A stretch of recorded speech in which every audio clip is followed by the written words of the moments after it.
بسم اللہ الرحمن الرحیم، السلام علیکم۔ میں ہوں کرامت مغل اور آپ دیکھ رہے ہیں سعید بلوچ آفیشیل یوٹیوب چینل، اور میرے ساتھ ہیں سعید بلوچ صاحب، سینئر جرنلسٹ ہیں، سپریم کورٹ کور کرتے ہیں۔ سعید بلوچ صاحب، جب سے قاضی فائز عیسیٰ صاحب کو میں جانتا ہوں، آپ جانتے ہیں، ان کی کورس اٹینڈ کرتے رہے ہیں، وہ تو ہمیں پتہ تھا کہ کسی کی سنتے نہیں ہیں، بولتے ہیں، بے عزتی بہت زیادہ وکلا کی کرتے ہیں، لیکن چیف جسٹس بننے کے بعد بھی ان کے رویے میں کوئی تبدیلی نہیں آئی۔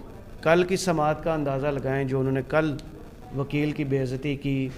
آج جب یہ بہت اہم کیس چل رہا تھا، فیض آباد دھرنا کیس، اس میں بھی انہوں نے جو بھی سامنے آیا سب کی چھترول کر دی۔ بہت شکریہ کرامت مغل صاحب۔ دیکھیں، بہت ساری چیزیں اس میں ایسی بنتی ہیں جس کے آج جو کیس کی سماعت کے دوران ہم نے وہ دیکھیں، اور چیف جسٹس صاحب کے رویے کے اوپر، جب سے وہ چیف جسٹس پاکستان بنے ہیں، جسٹس قاضی فائز عیسیٰ کے رویے کے اوپر بہت زیادہ تنقید ہو رہی ہے۔ ایون کہ ان کے جو حامی سمجھے جانے والے صحافی حضرات ہیں، وہ بھی ان کے اس جو ہے نا یہ ٹیمپرامنٹ کا ایشو ہے کہ وہ فوری طور پر غصے میں آ جاتے ہیں وکلا کی۔ چلیں، سرزنش کرنا ایک اور بات ہے کہ وکلا کو جن کی کوئی غلطی ہو ان کی آپ سرزنش کریں، لیکن تضحیق کرنا، بری عدالت میں توہین کرنا، یہ یقیناً بڑی الارمنگ سچویشن ہے۔ اور پھر یہ ایک آدھ بار نہیں ہو رہا، بلکہ جب سے وہ چیف جسٹس بنے ہیں گزشتہ 1.5 ماہ کے دوران یہ کوئی 7 سے 8 بار اس طرح کے جو واقعات ہیں وہ پیش آ چکے ہیں۔ آج بھی آپ دیکھیں کہ کیس کی سماعت کے دوران جو پیمرا کے وکیل تھے، سینئر وکیل ہیں، بزرگ ہیں، حافظ اے ایس رحمان ان کا نام ہے، اور ان سے جب وہ روسٹرم پر آئے تو چیف جسٹس نے پوچھا کہ بھائی ابتھار عالم صاحب کی جانب سے ایک بیان الفی عدالت میں جمع کروایا گیا، تو انہوں نے کہا کہ مجھے اس کی کاپی نہیں مل سکی، اس لیے میں وہ پڑھ نہیں سکا۔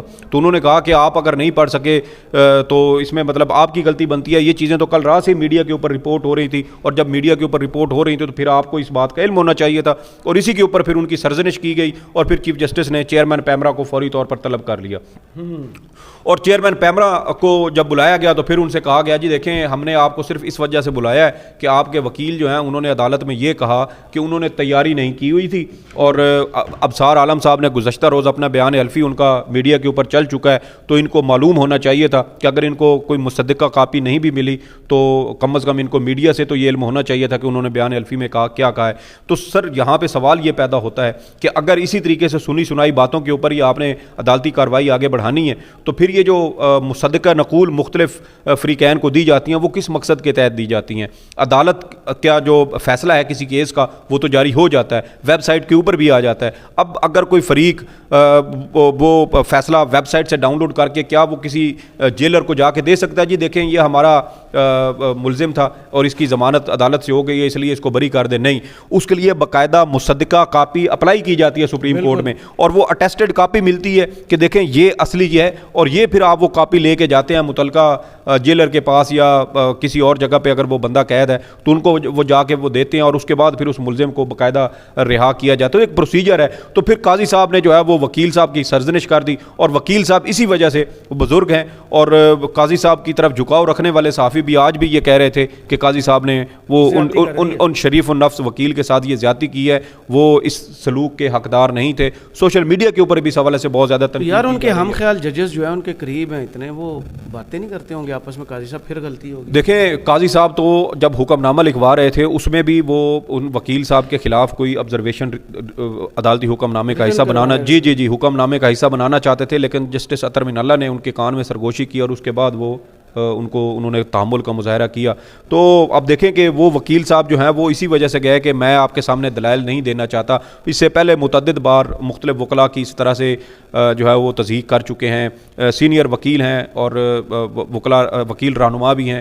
ثناء اللہ زاہد صاحب گزشتہ دنوں ان کے ساتھ ان کی جھڑپ ہوئی، اور وہ بڑے غصے میں وہاں سے نکلے، اور وہ بار ایسوسی ایشن کو کوستے ہوئے جا رہے تھے کہ یہ جو وکیلوں کے ساتھ یا لا افسران کے ساتھ اس طرح کا رویہ روٹین بالکل روٹین بن رہی ہے، اور اسی وجہ سے امتیاز صدیقی صاحب کے ساتھ پریکٹس اینڈ پروسیجر قانون میں آپ دیکھیں کہ وہ کیا ہوا۔ پھر آپ دیکھیں کہ کیس کی سماعت کے دوران جب شیخ رشید صاحب کا ذکر آیا، جب ان کی پٹیشن والا معاملہ عدالت کے سامنے آیا، تو اس کے اوپر آپ دیکھیں کہ شیخ رشید صاحب 40 دن تک غائب رہے، اور عدالت نے یہ بھی نہیں کیا کہ شیخ رشید صاحب جب ذکر ہوا کہ ان کے ساتھ رابطہ نہیں ہو رہا تو عدالت پوچھتی بھائی کیوں نہیں ہو رہا؟ جیسے چیف جسٹس صاحب بال کی کھال اتار رہے تھے چیئرمین پیمرا سے، ان کی تنخواہ، ان کا نام اور پتہ نہیں سکول تک کی وہ باتیں یاد کروا رہے تھے کہ اس طرح کی غلطی تو کوئی سکول میں مہر بچہ پر کرے. کیا لکھا ہے جی یہ جی بھی پوچھیں. مہر کے اوپر کیا لکھا ہے اس کے اوپر بات کر رہے تھے اور کہہ رہے تھے کہ اس طرح تو اگر اسکول کے اندر کلاس میں کوئی بچہ بات کرے تو اس کو پیچھے جو ہے وہ کھڑا کر دیا جاتا ہے. تو اگر آپ وہاں پہ بال کی کھال اتار رہے تھے تو پھر آپ شیخ رشید صاحب کا بھی پتہ کرتے کہ شیخ صاحب کے ساتھ رابطہ کیوں نہیں ہو سکا. پچھلے دنوں سے خبریں ہیں کہ وہ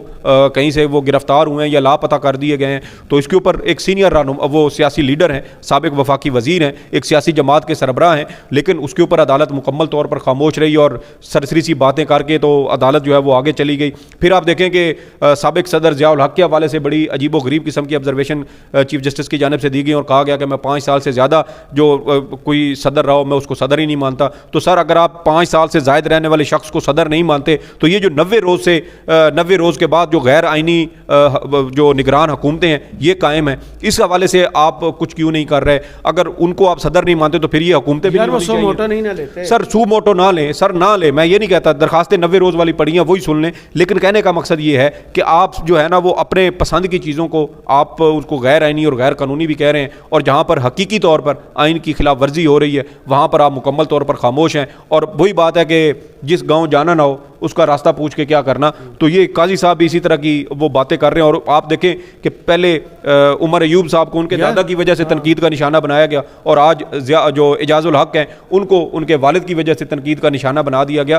تو آپ قاضی صاحب آپ کہتے تھے کہ میں اپنے بیوی بچوں کی باتوں اپنے بیوی بچوں کے جو اثاثے ہیں جو ان کی جائیدادیں ہیں میں ان کے لیے جواب دہ نہیں ہوں. تو پھر ایک پوتا اپنے دادے کے اعمال کا کیسے جواب دہ ہو سکتا ہے؟ ایک بیٹا اپنے باپ کے اعمال کا جواب دہ کیسے ہو سکتا ہے؟ اور آپ اپنی عدالتوں میں ان دونوں کی جو ہے وہ آپ تصحیح وہ کر چکے ہیں, ان کے خلاف بڑی سخت قسم کی آبزرویشنز دے چکے ہیں. آپ تسلیم کریں یا نہ کریں. ابھی پچھلے دنوں یار طاہر القادری کو آؤٹ آف دا وے جا کے چھترول کی ہے. سر دیکھیں ٹھیک ہے, ابصار عالم صاحب کو بھی کوئی عزت افزائی کی ہے یا سر ابصار عالم صاحب کے ساتھ انہوں نے بڑا بھرپور طریقے سے ان کی عزت افزائی کی ہے. اور آپ یہ دیکھیں کہ ابصار عالم صاحب نے جو بیان حلفی جمع کروایا وہ ایک سٹیٹمنٹ ہے, وہ حقائق آپ ان کو اس وقت تک نہیں کہہ سکتے جب تک وہ ویریفائی نہ ہو. ویسے میرے لیے تو یہ بھی ایک چیز نہیں تھی کہ گواہ پیش کرنا کو سپریم کورٹ میں گواہ پیش کیا جائے. That is a trial court اور ایپلیٹ کورٹ. بس سر یہی دیکھیں کہ ہر چیز قاضی صاحب ہر چیز قاضی صاحب کے سامنے جی قاضی صاحب کی عدالت میں بھی اب ہر چیز جو ہے وہ بالکل نارمل ہوتی جا رہی ہے. اور آپ دیکھیں کہ نواز یہ روٹین مطلب بنتی جا رہی ہے نا.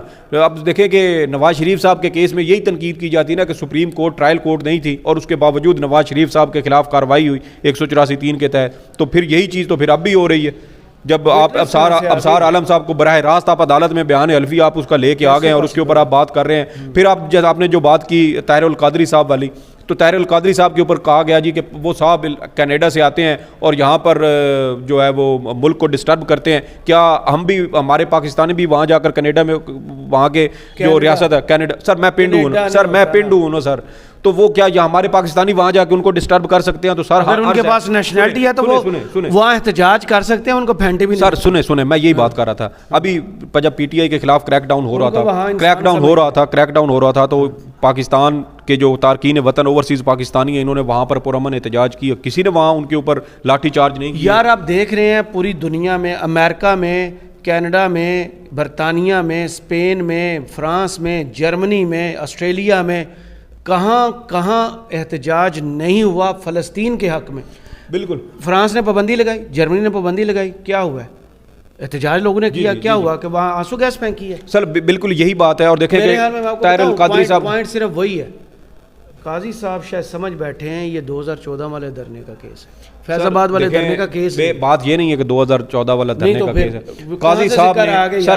قاضی صاحب نے آج ہر تقریباً اس بندے کو جو ان کے ذہن میں آیا اور جس نے ماضی قریب میں یا ماضی بعید میں پاکستان مسلم لیگ نون کو کسی طریقے سے ان کا کوئی ٹکراؤ ہوا, کوئی الجھاؤ ہوا یا ان کے کوئی آپس میں کسی قسم کا کوئی سیاسی اناد چل آ رہا تھا, قاضی صاحب نے کوشش کی ہے کہ آج ہر اس شخص کو بالکل وہ سکور سیٹل کریں. اور دیکھیں کہ 2014 اور 2017 میں 3 سے 4 سال کا فرق بنتا ہے. اور یہ اگر آپ بات کر رہے ہیں کہ ایک شخص لندن سے کینیڈا سے آ کے یہاں پہ وہ ملک کو ڈسٹرب کر سکتا ہے, اس کے پاس لندن کی بھی کینیڈا کی بھی شریعت ہے, پاکستان کی بھی شریعت ہے. اور پھر سب سے بڑی بات یہ ہے کہ چیف جسٹس صاحب اگر آپ طاہر القادری صاحب کے اس دھرنے کے اوپر ریمارکس دے رہے ہیں تو پھر آپ یہ بھی بات کرتے نا کہ وہ دھرنا انہوں نے دیا کیوں تھا. پھر آپ وہ 14 جو بے گناہ ماڈل ٹاؤن میں جن کو قتل کیا گیا دن دہاڑے شہید کیا گیا بالکل, ان کے اوپر بھی پھر آپ رائے دیں, ان کے اوپر بھی ریمارکس دیں, پھر ان کو کس نے مارا اس کے اوپر بھی پھر آپ نوٹس لیں اور ساری کارروائی آگے کریں. FIR کٹی ہوئی ہے نیار اس وقت کے وزیر اعظم اور وزیر اعلیٰ پہ, پھر اس کو بھی پرسوں جی اور رانا ثناء اللہ اس میں ملزم تھے, شہباز شریف کا نام ہے, توقیر شاہ کا نام ہے, نواز شریف صاحب کا نام ہے, اور یہ کیس سپریم کورٹ تک آیا. تو اب آپ پھر اس کے اوپر بھی کر لیں. یک طرفہ طریقے سے آپ ایک ایسی کام کرنے کی کوشش کر رہے ہیں جس سے ایسا تاثر مل رہا ہے براہ راست کہ شاید آپ جیسے ایک سیاسی جماعت کے خلاف جو بھی ان کے مخالف رہا ہے آپ ان سب کے اوپر جو ہے وہ جھاڑو پھیرتے جا رہے ہیں, ان سب کو وہ کیا ہوتا ہے سواگا رولر سواگا بھی کہتے ہیں ویسے جی آپ وہ اس کے اوپر جو ہے وہ پھرتے جا رہے ہیں. پھر آپ دیکھیں کہ چیئرمین پیمرا کے حوالے سے ان کا رویہ کیسے رہا. کبھی وہ ان کی عمر کا پوچھتے, کبھی وہ ان کے نام کے اوپر اعتراض کرتے, کبھی پھر جیسے آپ نے کہا کہ ان کی جو عمر ہے اس کے اوپر وہ بات کرتے. اور دیکھیں کہ جب وہ وکیل چھوڑ کے گئے نا, روسٹرم چھوڑ کے چلے گئے, انہوں نے کہا کہ میں آپ کے سامنے دلائل نہیں دینا چاہتا. اس کے بعد مجھے لگتا ہے کہ شاید چیف جسٹس نے کہا کہ یار یہ وکیل کیوں چھوڑ کے گیا, انہوں نے اس کا غصہ پھر چیئرمین پیمرا سے نکالا. اور چیف جسٹس یہ پوری میری آبزرویشن ہے کہ چیف جسٹس صاحب جو ہے نا وہ پوری کوشش کرتے رہے ہیں کہ گزشتہ روز ابصار عالم نے اپنے بیان حلفی میں وہ سچا ہے جھوٹا ہے ابھی اس کی تصدیق نہیں ہوئی, تحقیقات ہوں گی, انکوائری ہوگی تو پتہ چلے گا کہ وہ کتنا ایک سچ ہے. اور جس طرح کی باتیں انہوں نے اپنے بیان اتنے پریشرائز ہے تو پہلا سوال تو یار ذہن میں یہی آتا ہے نا, ریزائن کیوں نہیں کیا آپ نے, احتجاجاً ریزائن کر دیتے. سر اس سے ہٹ کے نہیں ہوتا یہ, اس سے ہٹ کے ایک اور بات ہے سر جو ابراہیم صاحب نے chief justice Peshawar high court نے کہا اگر میرے فیصلوں پر عمل نہیں کرنا تو میں ریزائن کر دوں گا, تالا لگا دوں گا.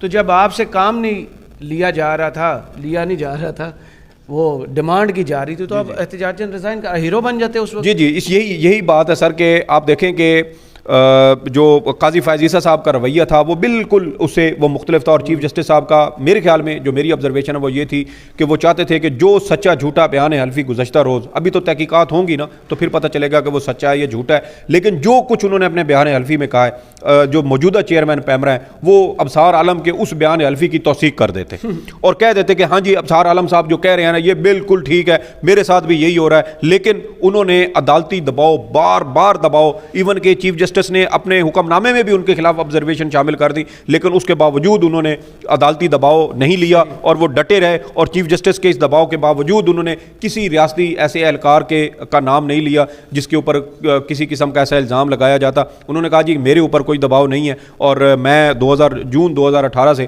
میں چیئرمین پیمرا ہوں اور کام کر رہا ہوں, 63 سال میری عمر ہے. اور پھر آپ کو وہ یاد ہے کہ نام کے ساتھ بیگ کیوں لگاتے ہیں, تو آپ کا نام محمد بیگ ہے. پھر آپ دیکھیں کہ جو ہم مختلف ایجنسیوں کے کردار کے حوالے سے جو ہم بات کر رہے تھے, اور ابصار عالم صاحب جو ہیں یہ اندر کھڑے ہو کے انہوں نے کلمہ بھر کے یہ ساری باتیں کی کہ میں جو بات یہاں پہ عدالت کے سامنے کر رہا ہوں میں یہ انکوائری کمیشن کے سامنے بھی کروں گا.